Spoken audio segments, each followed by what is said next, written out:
Hello everyone! Today we are going to talk about a commander deck that I made for Terra, the magical Adept. But first, we have some sponsorship stuff to talk about, because we are talking about this deck box here. This beautiful brocade deck box. Do you want it? You can get it with a discount if you use my code AllaboutTCGs at mythatom.com. There you can find this one. Also this awesome playmat here. But the discount code is for this awesome deck box here. Go and check it out if you want it at mythatom.com. Right, let's take a look. So we can open this up. There's plenty of room inside. So I have the deck and I have some tokens in here. And this is in a top loader. And that is that. So, Terra. Let's talk about Terra. For 3 mana, you get a 4/2. And when Terra enters, mill 5 cards. Put up to 1 enchantment card milled this way into your hand. Then if we go to Trance for 6, you can tap it, exile Terra, then return it to the battlefield transformed under its owner's control. Activate only as a sorcery. And then when it is flipped, you can see it becomes a Saga creature with flying 6/6. The first 3 chapters are all the same. Create a token that's a copy of target non-legendary enchantment you control. It gains haste. If it's a Saga, put up to 3 lore counters on it. Sacrifice it at the beginning of your next end step. And then chapter 4, at double white, double blue, double black, double red, and double green. So 10 mana in total. Exile Esper Terra, then return it to the battlefield. So it keeps coming back. But then, of course, the front side is up. So this is basically it. This here defines this card for being 5 colors. So we can put anything in here that we want. And I really, really wanted to do that because I love Final Fantasy, as you guys may have seen in the openings that I did for Final Fantasy. And so I wanted a deck that contains all the cards that I wanted. Of course, the tokens, it's just a mix of all the Final Fantasy tokens I could find. All together, even though I don't need them. It doesn't really matter. So, we will start out here with the most important thing, and that is the Saga creatures, because this deck revolves around Saga creatures. And we start off here with this, the cheapest one. For 3 mana, it's a 3/3, Summon Chocomog. It has 4 chapters and they all do the same. Stampede. Other creatures you control get +1/+0 until end of turn. Very nice. Once you have a lot of these in play, a lot of the Saga creatures, you can, just go and attack wide. That is what I usually do. Now then, just a little disclaimer. This only contains cards from either the Final Fantasy set, the Commander set, the Secret Lairs from Final Fantasy, and the Through the Ages of Final Fantasy. So there's no regular Magic card in here. I want to do the same for the Avatar decks that I'm going to make, or deck that I'm going to make. 5-color deck that just showcases all the cool cards that I like. Well then, Summon Ixion. For 3 mana, it's a 3/3 first strike, with chapter 1 being Arrow Spark. Exile target creature an opponent controls until this Saga leaves the battlefield. And then the chapters 2 and 3, put a +1/+1 counter on each of up to 2 target creatures you control. You gain 2 life. We have Summon Fenrir for 3. It's a 3/2. Chapter 1, Crescent Fang. Search your library for a basic land card. Put it onto the battlefield tapped, then shuffle. Chapter 2, Heavenward Howl. When you next cast a creature spell this turn, that creature enters with an additional +1/+1 counter on it. And then Chapter 3, Ecliptic Growl. Draw a card if you control the creature with the greatest power or tied for the greatest power. All right. Then we have Summon Guardian Force Ifrit for 3. It's a 3/2. The first 2 chapters, you may discard a card. If you do, draw a card. And then the chapters 3 and 4, add 1 red mana. For 4 mana, we have Summon Esper Valigarmanda, which is a 3/3 Flying Haste. Beautiful art, by the way. Chapter 1, exile an instant or sorcery card from each graveyard. Then chapters 2, 3, and 4, add 1 red for each lore counter on this saga. You may cast an instant or sorcery card exiled with this saga. And mana of any type can be spent to cast that spell. Very cool, powerful card. Next up, we have Yojimbo. Summon Yojimbo. For 4, it's a 5/5 Vigilance. That by itself is pretty cool. Chapter 1, exile target artifact, enchantment, or tapped creature an opponent controls. Chapter 2 and 3, until your next turn, creatures can't attack you unless a controller pays 2 for each of those creatures. And Chapter 4, create X treasure tokens, where X is the number of opponents who control a creature with power 4 or greater. Love it. Next up, we have Summon Primal Garuda. For 4, it's a 3/3. Chapter 1, oh, and it is flying as well. Chapter 1, Aerial Blast. This creature deals 4 damage to target a tapped creature an opponent controls. And then Chapter 2 and 3, Slipstream. Another target a creature you control gets +1/+0 and gains flying until end of turn. Not too exciting, but it's still removal in a card, in a creature. Very cool. Summon Guardian Force Cerberus. For 4 mana, it's a 3/3. Chapter 1, Survey 1. Chapter 2, Double. When you next cast an instant or sorcery spell this turn, copy it. You may choose new targets for the copy. And then Chapter 3, Triple. Does the same, but you can copy it twice. Very awesome card. I've really enjoyed playing this card so far. Right, next up, Summon Good King Mog, the 12th. For 5 mana, it's a 4/4 flying lifelink. Chapter 1, create 2 1/2 white Moogle creature tokens with lifelink. Chapter 2 and 3, whenever you cast a non-creature spell this turn, create a token that's a copy of a non-saga token you control.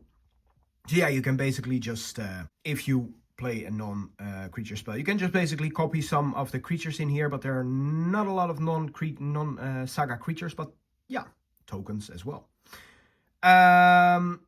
Well, it only goes for tokens. Anyway, Chapter 4, put 2 +1/+1 counters on each other Moogle you control. So yeah, pretty good. Pretty good.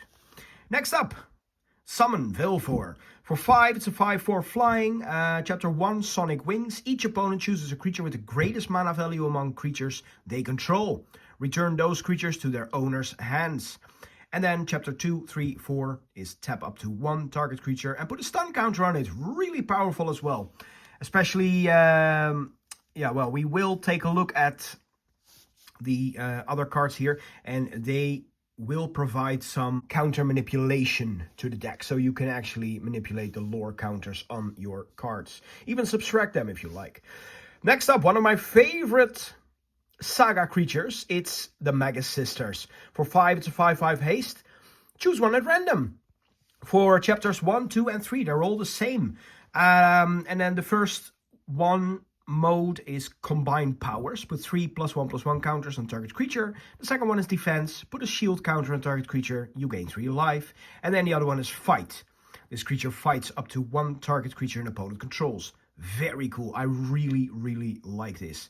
It really reflects the Mega Sisters in Final Fantasy X. Excellent. All right. Next up, Fat Chocobo. For 5, we get a 4/4. Chapter 1 is Wark. Create a 2/2 green bird creature token with whenever a land you control enters, this token gets +1/+0 until the end of turn. And then chapters 2, 3, and 4, Kerplunk. Creatures you control gain trample until end of turn. Very nice to have, especially with some other cards here that can boost stuff. Next up, Summon Titan. For 5, we get a 7/7 Reach Trample. The first one is mill 5 cards. Then Chapter 2, return all land cards from your graveyard to the battlefield tapped. And then Chapter 3, until end of turn, another target creature you control gains Trample and gets +X/+X, where X is the number of lands you control. Alright. Summon Shiva. For 5, it's a 4/5. Chapters 1 and 2, Heavenly Strike. Tap target creature an opponent controls. Put a stun counter on it. Chapter 3, Diamond Dust. Draw a card for each tapped creature your opponent controls.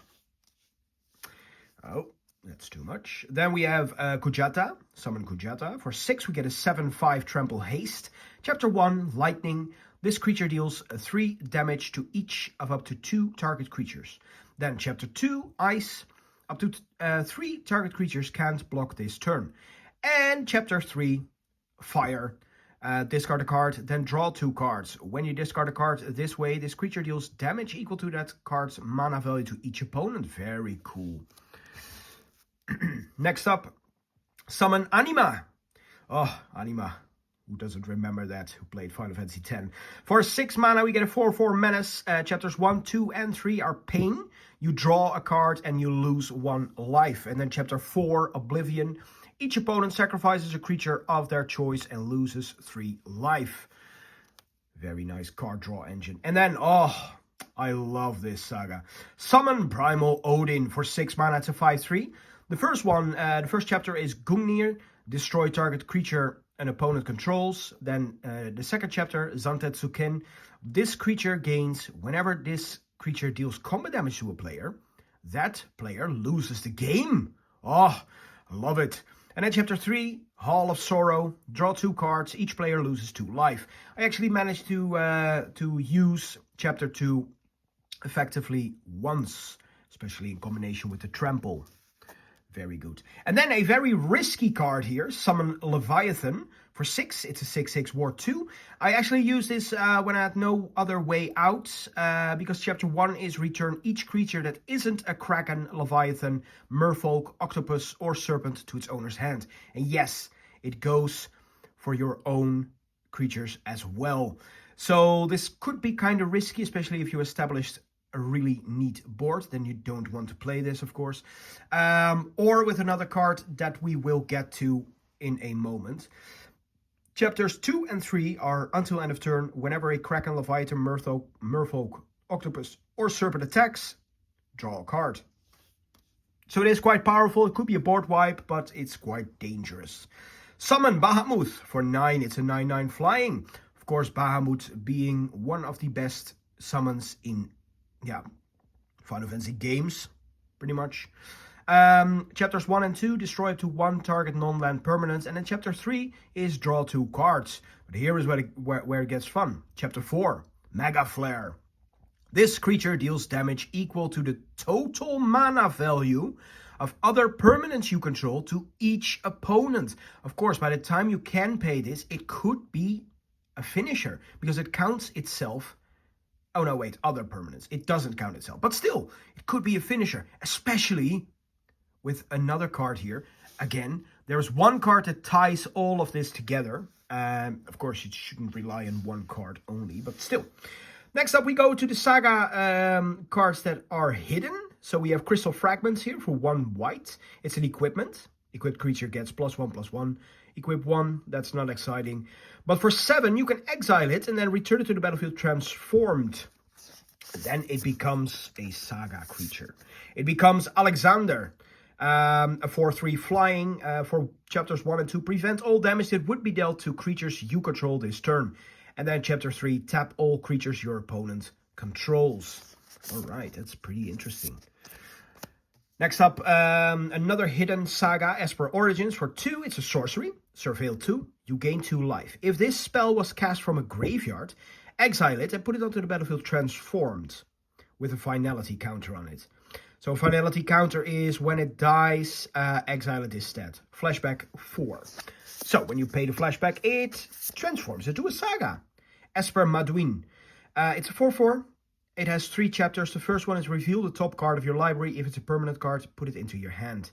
Chapter 2, add 2 mana, 2 green. And Chapter 3, other creatures you control get +2/+2 and gain trample until end of turn. Really awesome card.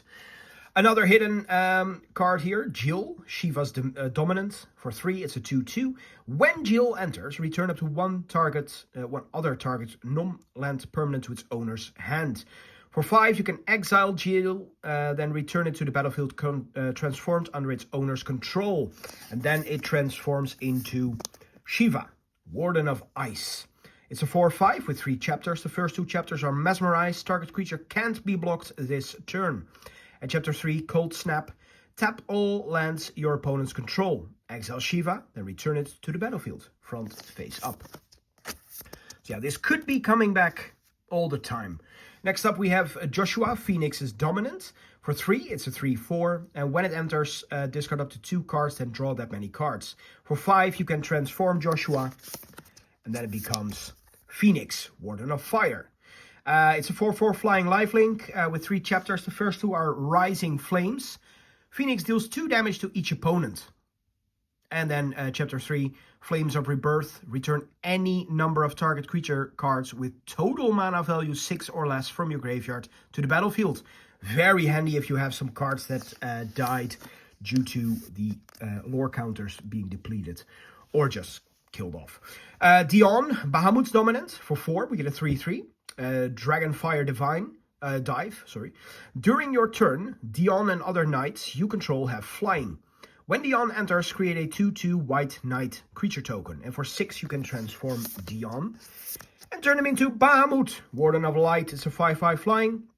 Wings of Light. For the first 2 chapters, put a +1/+1 counter on each other creature you control.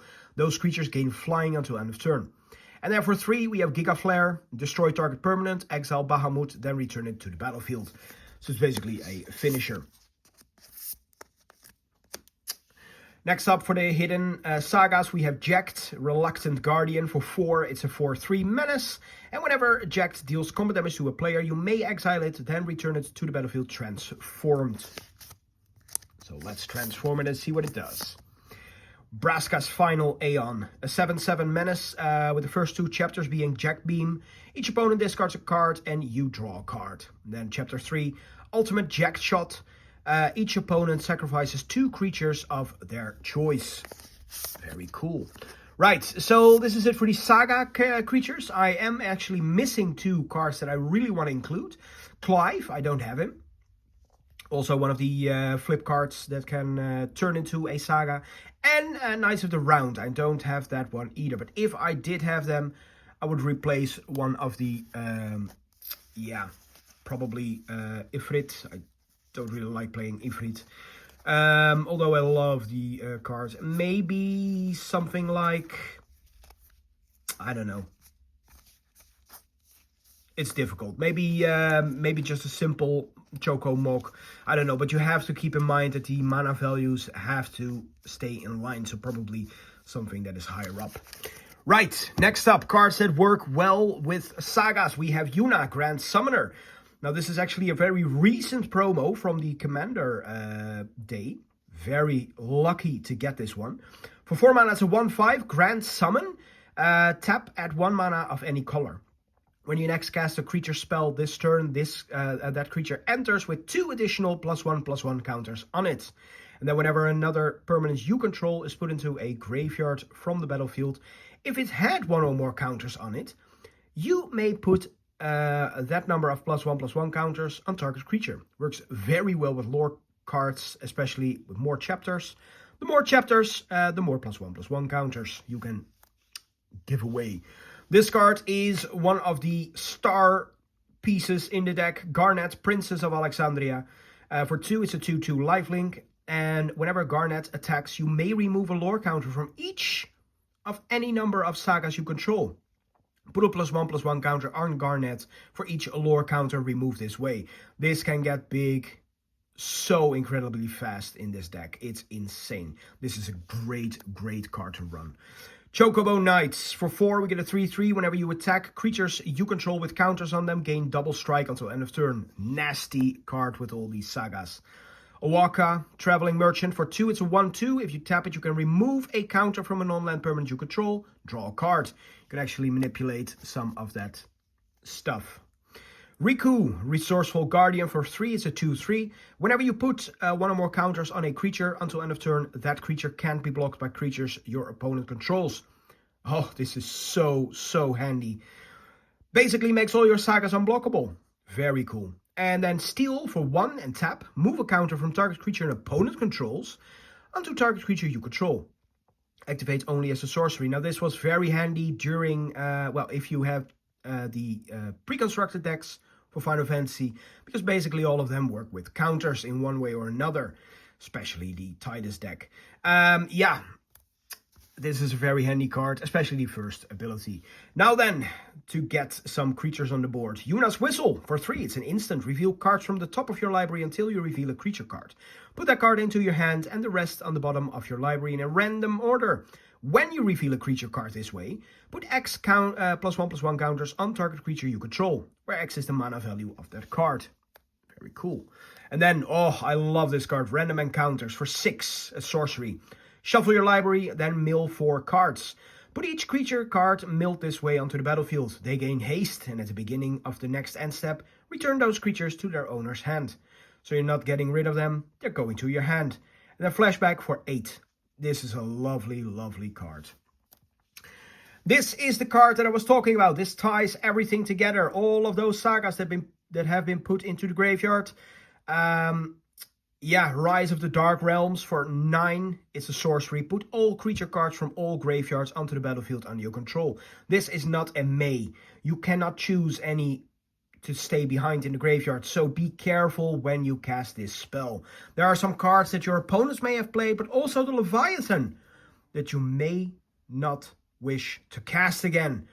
Because basically you just put everything down, Leviathan triggers, and everything is gone again. That's not handy, but yeah, be careful with that. Next up, some card draw. We have Endwalker or Brainstorm for 1. Instant, draw 3 cards and put 2 cards from your hand on top of your library in any order. Card draw is always handy. I wouldn't normally run Brainstorm, but since this was a Final Fantasy art, I played it.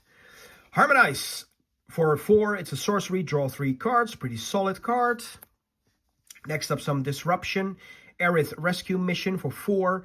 It's a sorcery, and you can actually choose one, and it can be game-breaking if you choose the right one. You can either take the elevator, create 3 1/1 colorless hero creature tokens, or you can take 59 flights of stairs. And that is basically tap up to 3 target creatures, put a stun counter on them. On one of them. This is a really, really cool card. You can basically just put someone very much behind with this card. Especially if you pick a player that's, is still not having their turn for a while. That's really, really neat. Moral Bodo. It's a 6 mana 4/4 with Bad Breath. When this creature enters, each opponent discards a card, loses 2 life, and exiles the top 3 cards of their library. Each opponent. That is really cool. Or if you're really tight for mana, you can swamp cycle it for 2.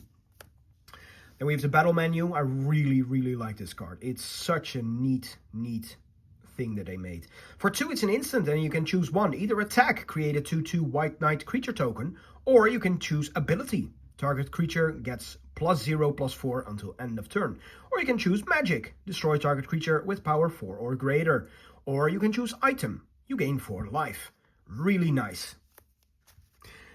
Then we have some removal here. We have Overkill for 3. It's an instant. Target creature gets -0, -9,999 until end of turn. Gets rid of all those nasty indestructibles. Yeah, pretty neat card. And we have Search for the Frozen Esper.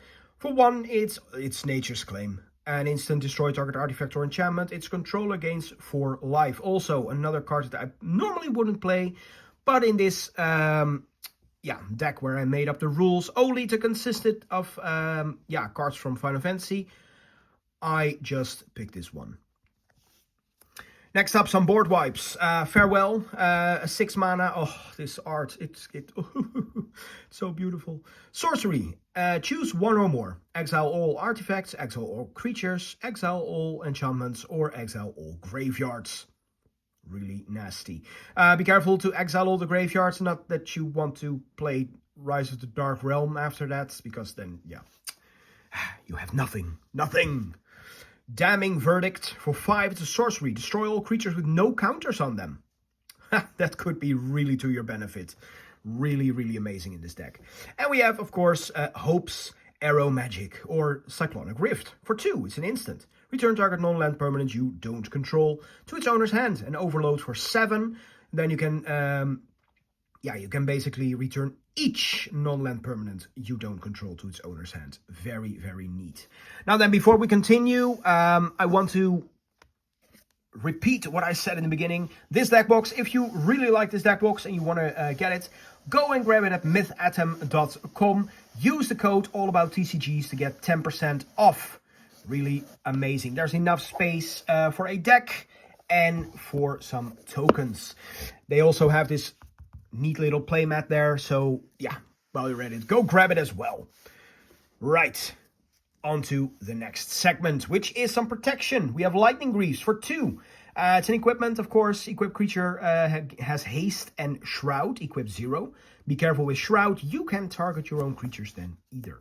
Swiftfoot Boots for 2. It's a little better because it has Hexproof and Haste, but its equip is 1 instead of 0. Then we have Aerith's Curaga Magic for 2. It's Heroic Intervention, basically. It's an instant, permanent you control, gain Hexproof and indestructible until end of turn. And yeah, this is somewhat of protection as well, but I did include it because it is an iconic piece of art in Final Fantasy X, and it works well with the sagas. Together Forever for 2 is an enchantment. When this enchantment enters, support 2. That's really, really cool in this deck. And then for 1, you can choose target creature with a counter on it. When that creature dies this turn, return that card to its owner's hand. Very neat. Then we have the crystals. The Earth Crystal for 4. Legendary artifacts. Green spells you cast cost 1 less to cast. If 1 or more +1/+1 counters would be put on a creature you control, twice that many +1/+1 counters are put on that creature instead. Really handy with some of the cards in this deck that we have already seen. For 6, you can tap it, distribute 2 +1/+1 counters among 1 or 2 target creatures you control. Really nice card to have. Of course, we have the Water Crystal. For 4, it's basically the same. Blue spells you cast cost 1 less to cast. And if an opponent would mill 1 or more cards, they mill that many cards +4 instead. We don't have a lot of mill cards in here, but the next ability for 6, you can tap it. Each opponent mills cards equal to the number of cards in your hand. That's pretty cool. Then we have the Darkness Crystal for 4, legendary artifact as well. Black spells you cast cost 1 less to cast. If a non-token creature an opponent controls would die, instead exile it and you gain 2 life. And then for 6, you can tap it, put target creature card exiled with the Dark Crystal onto the battlefield tapped under your control with 2 additional +1/+1 counters on it. Then we have the Fire Crystal for 4. Red spells you cast cost 1 less to cast. Creatures you control have haste. And then for 6, create a token. That's a copy of target creature you control. Sacrifice it at the beginning of the next end step. I don't have the Wind Crystal unfortunately. Ironically, I bought so many things. I thought I had it. Someone offered me for trade. I said, nah, I already have it. And then I realized I didn't have it yet, but then again, it's not that expensive, probably. The Wind Crystal is missing. I would add it to the deck to complete the cycle. Don't know what I would cut, though. Next up, we have cards that work with towns. The Wandering Minstrel for 2. It's a 1/3. Land you control, enter untapped. Very handy to have. Also in this deck. The Minstrel's Ballad. At the beginning of combat on your turn, if you control 5 or more towns, create a 2/2 elemental creature token that's all colors. And then for 8 mana, other creatures you control get +X/+X until end of turn, where X is the number of towns you control. Oh, and you bet there are some towns in here. Reach the Horizon, iconic piece of art, moment in the Final Fantasy VII game. Oh. For 4 mana as a sorcery, search your library for up to 2 basic land cards and or town cards with different names. Put them onto the battlefield tapped, then shuffle. We have the World Map for 1, it's an artifact. For 1 you can tap it, sacrifice this artifact, search your library for a basic land card, reveal it, put it into your hand, then shuffle. Or for 3, you can do the same. But yeah, you can search it for a land card. And that means towns as well. Then we have some other fixing for the mana. Newfound Adventure for 2 mana. It's a Farseek sorcery. Search your library for a plains, island, swamp, or mountain card and put it into the battlefield tapped. Just neat card here. Cultivate for 3, it's a sorcery. Search your library for up to 2 basic land cards, reveal those cards, put one onto the battlefield tapped and the other into your hand, then shuffle. Wayfarer's Bauble, for 1, it's an artifact that you can crack for 2. Search your library for a basic land card, put it onto the battlefield tapped, then shuffle. Next up, some other fixing, Crystal of Altar Cave. And that is the Chromatic Lantern, basically. For 3, it's an artifact. Lands you control they tap for everything.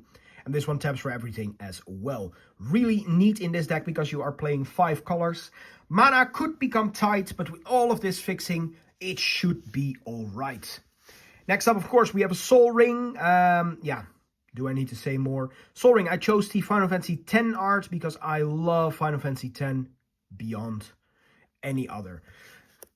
Arcane Signet, also a well-known commander card. Also the Final Fantasy X art. Then we have a Mind Stone. For 2, tap to add 1, and for 1 you can sack it to draw a card. Then we go over to the lands, and we have some generic lands here. Command Tower, also Final Fantasy X art. We have Exotic Orchard. I'm really happy that they chose Guado Salam as the art for this one. Final Fantasy X. Just adds for anything that an opponent could make. Then we have some filter lands. Mossfire Valley. Filters for red and green. We have the Far Plane, Overflowing Bassin, which filters for green and blue.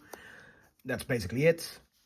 Then we have some towns here. We are going to go with the neutral ones first. Adventurers Inn. It comes into play untapped. That's interesting. You gain 2 life and it taps for colorless. Next up we have Clive's Hideout. It's a land with Hideaway 4. So that means that when it enters, you can look at the top 4 cards of your library, exile 1 face down, then put the rest on the bottom in a random order. It taps for colorless, and then for 2, you may play the exiled card without paying its mana cost if you control 4 or more legendary creatures. I didn't put the emphasis on legendary creatures. However, there are a couple of them in here. Even there are not really any. Well, they are in here. Just think of Yuna, Owaka, Riku, stuff like that. So yeah, Clive's Hideaway. Then we have Eden, Seat of the Sanctum, also a town, taps for colorless. And if you need it for 5, you can mill 2 cards. Then you may sacrifice this land, and when you do, you can return another target permanent card from your graveyard to your hand. So as you can see, there's some recurrence built into the deck so that you can keep your cards if you are unlucky with your draws and cannot keep them in play through Garnet or anything. We have a starting town, of course, also a town. This land enters tapped unless it's the first, second, or third turn of the game. Your first, second, or third turn of the game. It taps for colorless, or it taps so you can pay 1 life, add 1 mana of any color. Next up, we have Crossroads Village. This land enters tapped. As it enters, choose a color, and then you can tap it for the chosen color. Capital City taps for colorless, and then for 1 you can filter to any other color. It also has cycling 2, so if you have plenty of mana fixing already or plenty of towns, you can basically cycle it if you want. Then we have all the mono-colored towns. Ishgard, the Holy See. It's a town with an adventure side to it. We have Faith and Grief. For 5, it's a sorcery. Return up to 2 target artifact and or enchantment cards from your graveyard to your hand. More recursion. Very good to have. And you can choose to enter it as a town, a land. It enters tapped and taps for white. They all do the same, so I will skip this part of the land. I will go through the adventures for the next ones. Jidor, Aristocratic Capital. It has Adventure Overture. For 6, target opponent mills half their library rounded down. Very nice if you know your opponent is playing a creature-heavy deck. Then you can play the Rise of the Dark Realm to get all their stuff. Very cool indeed. Midgar, City of Mako. We have a Reactor Raid for 3. It's a sorcery. You may sacrifice an artifact or creature. If you do, draw 2 cards. Then the red one, Lindblom, Industrial Regency. I like how how this card looks. Look at that. Right, Mage Siege for 3. It's an instant. Create a 0/1 black wizard creature token with, whenever you cast a non-creature spell, this token deals 1 damage to each opponent. Yeah, we have a lot of creatures in this deck, so it may trigger sometimes, but most of the times probably it won't. Xanarkand, Ancient Metropolis. Lasting Faith for 6. We have a sorcery. Create a 1/1 colorless hero creature token. Put a +1/+1 counter on it for each land you control. Very cool. Then we have a very interesting town. It is Balam Garden, Seed Academy. It enters tapped, taps for green or blue, and for 7 you can transform it. The ability costs 1 less to activate for each other town you control. As you guys have seen, we have plenty of towns so far, but there are more to come. And it flips into a vehicle, Balam Garden Airborne, 5/4 flying if you crew it for 1. And when it attacks, draw a card. Next up are some auto includes here. We have all the towns in here, so yeah.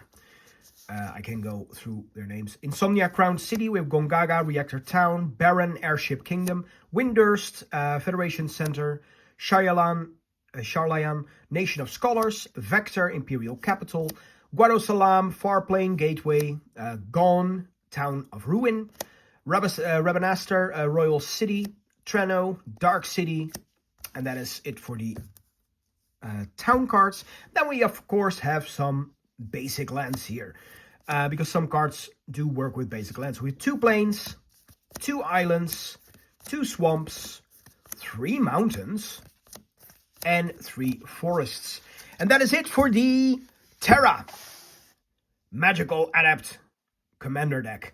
I really, really love playing this deck. I have played it a couple of times now, not too many times, in a with friends of mine who are usually making these kind of theme decks or just having some low-powered decks. This probably won't be lasting in a pod where someone is playing a highly competitive deck, of course. But this is a very neat and fun deck to play. If you have a lot of Final Fantasy cards, go and make it. You will love it, probably, if you like playing with sagas and saga creatures. And then, one last time, do you want this awesome Brocade deck box? It is soft. Oh, look at that. And it's shiny gold. Love it. Then you can go visit mythatom.com. See how it slides in there. Oh, love it. And use the promo code AllAboutTCGs to get 10% off. Right. And as you can see, everything fits in here perfectly. Tokens, your deck. If you are deciding to triple sleeve your decks, or double sleeve your decks, triple sleeve, it will fix as well. Right. Or maybe did you have fun in the match? You can also get that playmat at mythatom.com. But the promo code AllAboutTCGs is for this Brocade deck box. I love it. Very neat. Luxurious look, actually. Right. Thank you all very much for watching. Thanks to the Patreons as well for supporting the channel. Do you want to support the channel as well? Go and visit the Patreon. It basically helps getting more products, different products that you guys want to see. I use that money for mainly. So go and visit the Patreon. Support the channel, even if it's for the lowest tier is, from the top of my head, $3 a month. It really helps out a lot as well. And you can get a shout out on this channel as well. Thank you all very much for watching. I hope you enjoyed this video, and I hope to see you guys next time. Bye bye.